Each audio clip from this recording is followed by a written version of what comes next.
எதெல்லாம் பிரிவினைவாதம் அப்படின்னு பார்த்தா ஒன்றிய அரசோடு முரண்படுவதே பிரிவினைவாதம்ங்கிற லெவலுக்கு போறாங்க. என்ஜேஏசி சட்டத்தை வந்து சுப்ரீம் கோர்ட் நல்லிஃபை பண்ணுச்சு, செல்லாதுன்னு சொல்லுச்சு.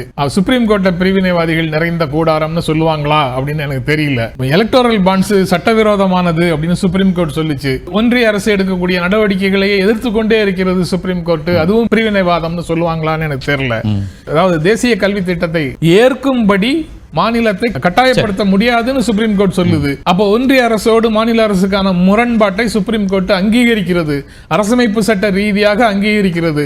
இப்ப சுப்ரீம் கோர்ட் பிரிவினைவாதின்னு சொல்லுவாங்களா தெரியல. ஆர்டிகிள் 131 ஒன்றிய அரசு கொண்டு வரக்கூடிய சட்டங்கள் மேல மாநிலங்களுக்கு அது அதிருப்தி இருந்ததுன்னா, அது வந்து அரசமைப்பு சட்டத்தினுடைய அடிப்படை அம்சங்களுக்கு விரோதமாக இருந்ததுன்னா, தங்கள் மாநில மக்களுக்கு பாதிப்பை ஏற்படுத்தும் என்ற ஒரு உணர்வு அவங்களுக்கு இருந்ததுன்னா, ஆர்டிகிள் 131 படி உச்சநீதிமன்றத்தில் வழக்கு தொடுக்கலாம் அரசமைப்பு சட்டம் சொல்லுது. அரசமைப்பு சட்டம் ஒன்றிய அரசோடு முரண்படுவதற்கு மாநிலங்களுக்கு கொடுக்கக்கூடிய உரிமையை பிரிவினைவாதம் அப்படின்னு சொல்லுவாங்களான்னு தெரியல.